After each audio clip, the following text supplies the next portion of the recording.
حضرت ابو بکر صدیق، میں نے کہا یہ محبت کی جنگ ہوتی ہے نا۔ حضرت علی کے ایک بھائی تھے جناب عقیل، جناب عقیل وہ جب انہوں نے کلمہ پڑھا تو نبی پاک کے بڑا قریب رہنے لگے، اور میرے نبی کریم صلی اللہ علیہ وسلم بھی ان سے بڑا پیار کرتے۔ حضور فرماتے تیرا کلمہ پڑھنے کی مجھے ڈبل خوشی ہوئی ہے۔ یا رسول اللہ کس طرح؟ فرمایا ایک میرا تو صحابی بنا ہے، دوسرا تو میرا بھائی تھا مسلمان ہو گیا ہے۔ حضور بڑا پیار کرتے۔ اب یہ محبت جو ہوتی ہے نا، اس میں دوڑ بھی لگتی ہے اور یہ بری نہیں ہوتی، یہ دوڑ بڑی اچھی ہوتی ہے۔ حضرت عقیل اب قریب رہنے لگے۔ میں نے عرض کیا کہ نبی پاک اپنے ذاتی کام حضرت صدیق اکبر کو بتاتے تھے، گھوڑے کی تیاری کر، فلاں کام کرنا ہے، سیدہ فاطمہ کی شادی کرنی، ہر معاملے میں سیدنا صدیق اکبر پیش تھے۔ اب جب عقیل بن ابی طالب آئے تو حضور کا پیار تھا ان سے بھی، اب محبت کی جنگ چھڑ گئی۔ اب جناب عقیل کہتے ہیں میں کہنے لگا یار یہ کہیں پیچھے ہوتا ہی نہیں، ہر معاملے میں اسے پیچھے بٹھاؤ بھی تو آگے آ جاتا ہے، اس نے کیا کمال کر دیا ہے۔ کہتے ہیں آہستہ آہستہ نا میں جوان تھا، ابھی نوجوانی کا عالم تھا، تو وہ خاص پہلو میں سمجھنے سے ابھی قاصر تھا۔ توجہ ہے آپ کی؟ کہتے ہیں ایک دن نا بڑی باتوں میں حضور فرماتے ابو بکر میرا گھوڑا تیار کرو، وہ کہتے ہیں میں دوڑ کہتا تو چھوڑ میں کرتا ہوں، کہتے ہیں وہ چپ کر جاتے۔ جتنی جگہ وہ مجھ سے بن سکا میں نے روکا۔ حضرت صدیق اکبر بولے، کہتے ہیں ایک دن نا مسجد کی پہلی صف میں بیٹھا تھا، میں نے پچھلے جمعے بھی کہا تھا اگے ہو بوے جڑا پہلوں آئے، یہ حکم ہے نا حدیث میں، پہلے آئے اور آگے بیٹھ جائے، گدنے پھلانگنے سے منع کیا۔ کہتے ہیں ابو بکر صدیق، توجہ ہے آپ کی، ان کی عادت تھی کہ جمعے والے دن مسجد کی صفائی کرتے اور صفائی کر کے سب سے آگے بیٹھ جاتے، بات ذرا میں نے قریب ہو کے سن لی، پاس بیٹھ جاتے۔ عقیل بن ابی طالب کہتے ہیں میں بھی آیا سیدنا صدیق اکبر، اور مجھے کئی دنوں سے جلال تھا کہ یہ پیچھے ہوتا ہی نہیں۔ کہتے ہیں میں آیا تو حضرت ابو بکر آگے بیٹھے تھے، تو میں نہ جان بوجھ کے، بچہ تھا اور محبت تھی سرکار سے، ابو بکر سے بغض نہیں کوئی، خدا را اس بات کو ضرور ذہن میں رکھیں۔ فرماتے میں نے کہا ابو بکر اٹھ۔ مزے کی بات یہ ہے کہ جس مسجد میں صدیق اکبر بیٹھے اس کی جگہ بھی انہوں نے خرید کے دی ہے۔ مسجد نبوی کی زمین کی سب سے پہلی رقم حضرت ابو بکر صدیق نے ادا فرمائی۔ اٹھ، کہتے اٹھے، پیچھے چل، توجہ ہے آپ کی، آکھ کے تو ویکھے کو کسی نے، پاویں مہڑا ہوئے تو پاویں تو چھوٹا بندہ آکھے تو پھر تو دی خیر ہی نہیں، عمر میں چھوٹا ہو یا مال میں، اٹھ چل پیچھے۔ اللہ اکبر۔ حضرت علی دیکھ رہے تھے، کہتے ہیں سیدنا صدیق اکبر اٹھے پچھلی صف میں، پھر اس سے پچھلی صف میں، پھر اس سے پچھلی صف میں، 7ویں صف میں پہنچ گئے اور وہاں ہاتھ باندھ دیے، کہنے لگے شہزادے اجازت دے تو یہاں بیٹھ جاؤں، تو رسول اللہ کا خاندان ہے، اجازت دے تو یہاں بیٹھ جاؤں۔ حضرت عقیل کہتے ہیں بیٹھ جاؤ۔ حضرت ابو بکر صدیق چپ کر کے پیچھے مل جائے وہی کافی ہے، 7ویں صف میں، شہزادے یہاں بیٹھ جاؤں، میں بیٹھ جا، ہاں بیٹھ گئے، نماز جمعہ پڑھا، سب چلے گئے۔ حضرت علی حضور کی بارگاہ، یا رسول اللہ عقیل کو تو کچھ سمجھائے۔ حضور نے فرمایا کیا ہوا؟ کہ حضور اکثر ابو بکر صدیق سے یار جاتا ہے، آج بھی پہلی صف سے اٹھا کے 7ویں صف میں، شکایت تو حضرت عقیل کی لگ رہی ہے نا، اور حضور فرماتے علی تو عقیل کی چھوڑ، بتا ابو بکر نے کیا جواب دیا ہے، تو ابو بکر کی بتا، تو اس کی چھوڑ، تو اس کی، تو میرے دوست کی، میرے یار کی، میرے خلیل کی بتا۔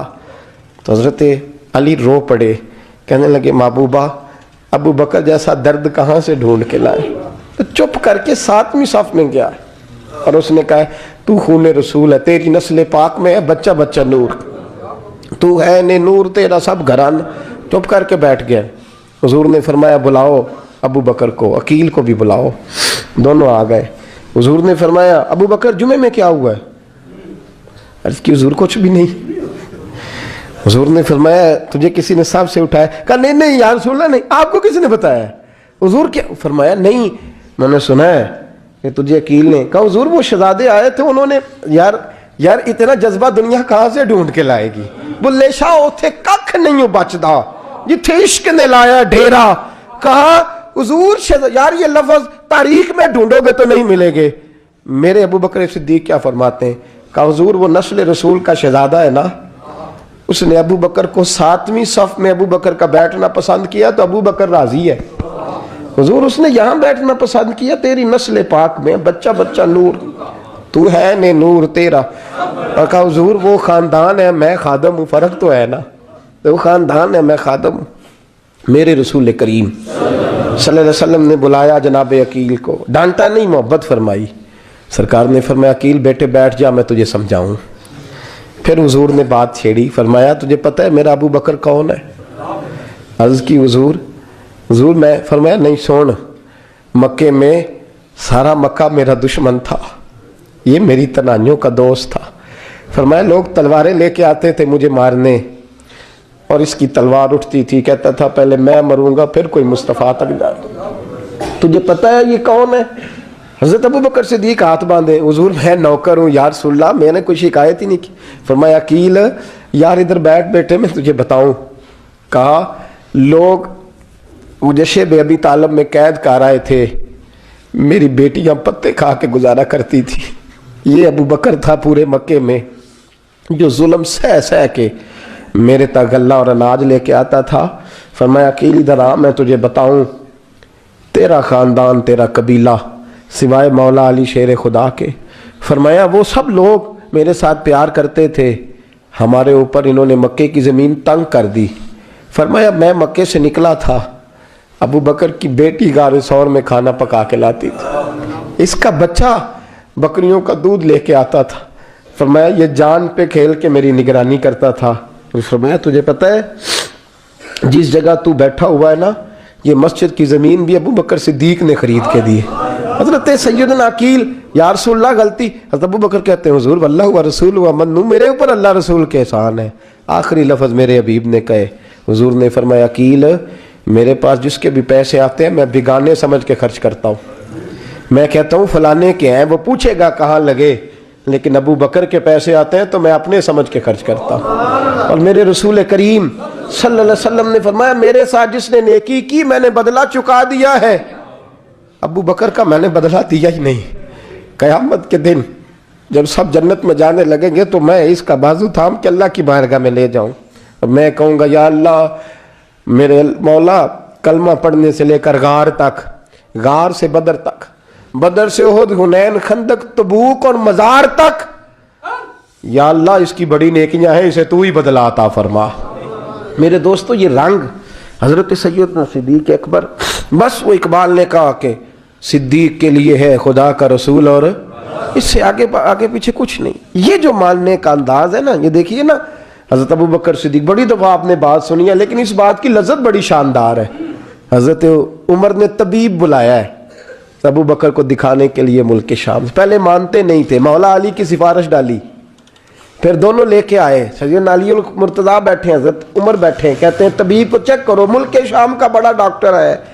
چیک کر لیا تو ڈاکٹر کہنے لگا کوئی مرض نہیں، کوئی تکلیف نہیں، کمزوری بڑی ہے، کمزوری بڑی ہے، ان سے پوچھے انہیں کیا مرض ہے۔ تو حضرت عمر کہنے لگے یار بول کیا مسئلہ ہے تجھے، کیوں اتنا کمزور، اتنا بیمار رہتا ہے، کیا پرابلم ہے، کیا مسئلہ ہے؟ تو حضرت ابو بکر صدیق نے آنکھیں کھولی اور کہنے لگے عمر تو قسم اٹھا کے بتا، تجھے پتہ نہیں مجھے کیا مسئلہ ہے؟ تو اٹھا نا قسم، جنہاں دے دل بر جانی وچھڑن، کون روے پھر تھوڑا، سب روگاں دائی روگ محمد جس کا نام وچھوڑا۔ تجھے نہیں پتا تو بول، اگر خبر ہے تو پوچھتا کیوں ہے؟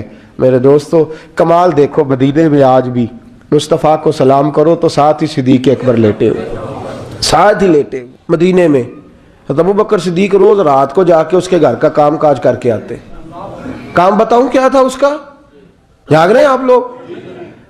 اس زمانے میں نا لوگ باتھ روم گھر میں بنا لیتے تھے، شاید پرانے لوگوں نے دیکھے ہوں، وہ اس کے اندر ہی پیشاب پخانہ رہتا تھا، وہ آتے تھے ملازم تو وہ اٹھا کے باہر پھینکا کرتے تھے، وہ بی بی گھر کے اندر پیشاب کرتی، نابینا ہے، وارث کوئی نہیں، ابو بکر صدیق آتے، امیر آدمی، اور اس کا وہ پخانہ پیشاب اٹھا کے باہر پھینک کے آتے، پھر اس کے گھڑے میں پانی بھر کے لاتے، پھر اس کے گھر میں جھاڑو دیتے، پھر اس بوڑھی عورت کو کھانا کھلاتے، پھر اس کو خرچہ دیتے، پھر اس کو کہتے کہ فلاں آدمی کی تیرے پڑوسی کی میں نے ڈیوٹی لگا دی ہے، ضرورت ہو تو اس کو کہہ دینا۔